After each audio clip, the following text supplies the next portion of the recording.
Hey, it's Luke John Harrison. Just before we get into this video, make sure you like, comment and subscribe to this channel. Make sure the bell notification icon is on. I would love to hear from you, and it only takes 1 second of your day to make mine. Let's get into it.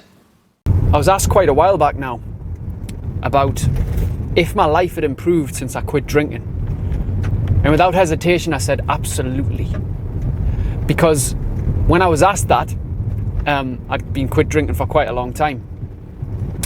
And there was so much happening in my life that could have, I'm not saying could have never happened, but I would have seriously struggled to achieve and be experiencing had I had consistent alcohol consumption in my life. Now, when I say I've quit drinking, I might have a couple of Baileys at Christmas or a couple of cocktails if I'm abroad on holiday. Apart from that, I don't drink at all. But years ago, from the ages of about 15 to 25, 26, I was a party animal. I was a weekend warrior. I was a 14 double vodkas. I was, you know, that was like the extremity of it. I would have a bag of cocaine as well. Occasionally I would go on the ecstasy, although that was intermittent. But every weekend there'd be some kind of level of smashed that I would get into. And as a result, I actually had some fun. I'm going to be honest, I had some fun. You know what? When I was on drugs, I had an absolutely great laugh. I had a great time. When I was pissed and wrecked off my head, I had such fun. It was immense. The memories that we made, things I've obviously forgot as well. The women, the friendships, the funny situations. It was all good fun. And then as I got older, I started to realise, yes, that I do miss that, because I was asked as well, not only is your life better, but do you not miss drinking? I was like, yeah, when you consider those facts, I do. I miss the fun, I miss the excitement, the spontaneity, the let your inhibitions go for a bit and all that. But ultimately, what I didn't miss was waking up like I'd been drilled in the head. Was waking up, eating crap, sitting in front of the telly all day, feeling lazy, having a bloated stomach, just wanting to eat pizza and crisps and, you know, not even wanting to drink water, because water is something that makes you feel super healthy, but when you're hungover, you never want to drink water, do you? It's one of the most horrible things you can drink. And you don't want to eat healthy, and you don't want to go to the gym, and you don't want to look after yourself. And I don't miss for 2-3 days after that feeling depressed and low and anxious and worried and not being able to get any momentum into my health plan, and being a bit ratty and irritable and not having much get up and go. I don't miss that. And I don't miss waking up thinking, God, I've spent twice as much as what I probably should have. You know, over 100 quid on a night out that could have been used for something much more valuable and useful.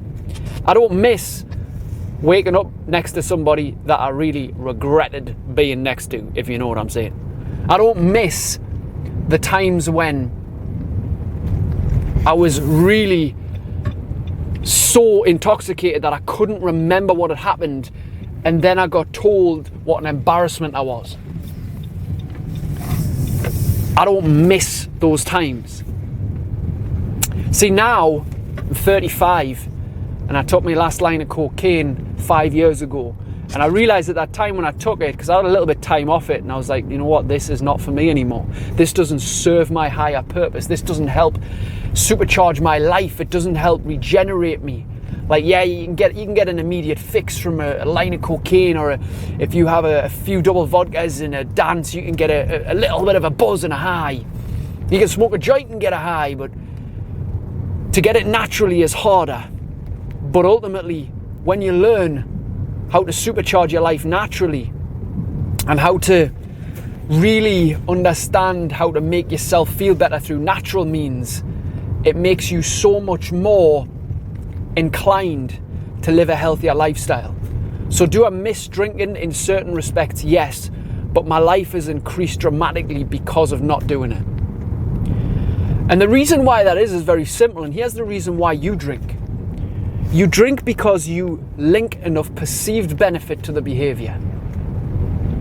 So what I mean by that is you see enough positives, enough benefit to the behavior than not. Because if you linked enough drawback, enough negative to the behavior, you wouldn't do it. Neurologically, your brain wouldn't let you.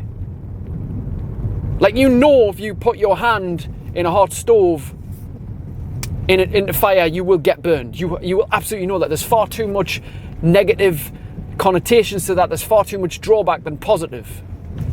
That's a bit of an extreme example, I understand, but here's the thing now in my brain.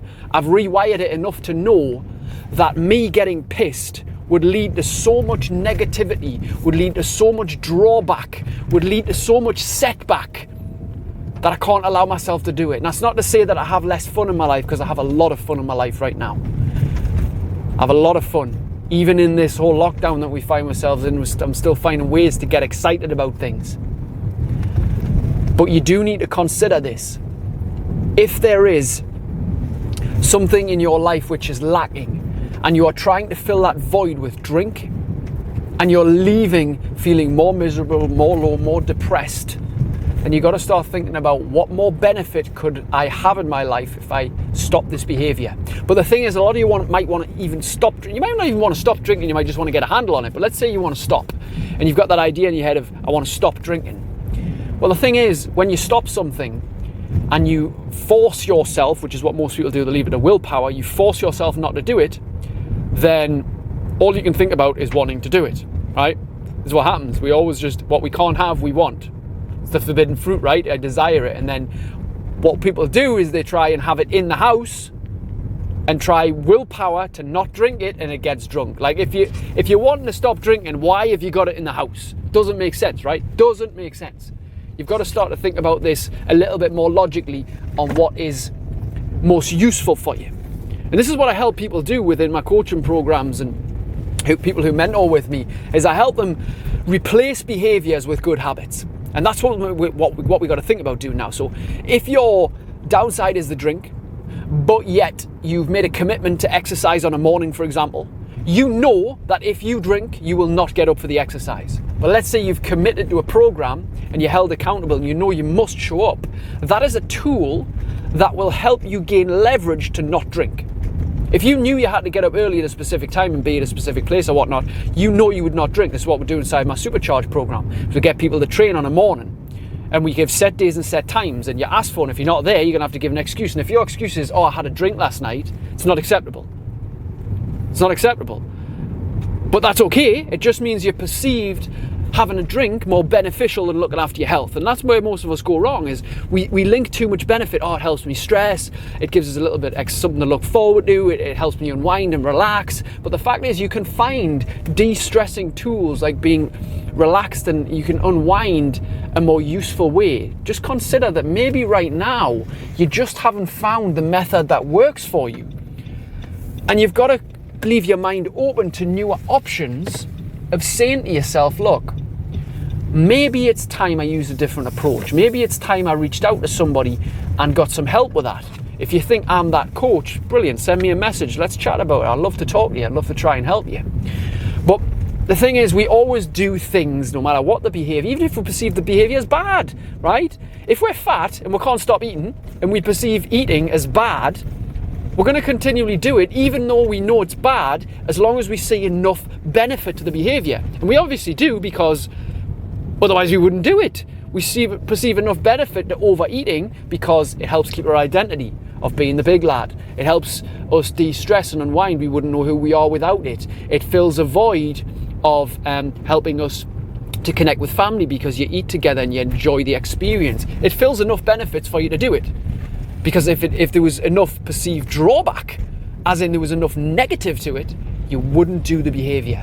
So it's amazing when we start to look at the mind and how we can really literally rewire our brain into thinking that, just like the example I gave you, now I link too much drawback to, and I'm not saying I'll never get drunk again or I'll never drink again, it's not that way, but once I'd linked enough drawback to it, the behavior doesn't bother me. And I think that's the big thing. It's like, if you were to never have a drink again, would it bother you? And it wouldn't bother me now because I link enough drawback to the behavior of drinking. If it would really, really bother you, consider that the problem, all it is your perspective. You link enough great things about that behavior that you'd struggle to let it go. It's not to say you can't let it go. It's to say you'd struggle because your brain is linking enough positive effects to that behavior. So think about, what is the negative side of it? What's the opposite side of it? See if you can list 15, 20 reasons why it's negative. I know I can do that now when it comes to drinks. So my brain is rewired to think I'd rather exercise instead, because I know the benefits that brings and the drawbacks of not doing it that brings into my life. So I hope this helps. If you've got any questions, send me a message. I'd love to hear from you.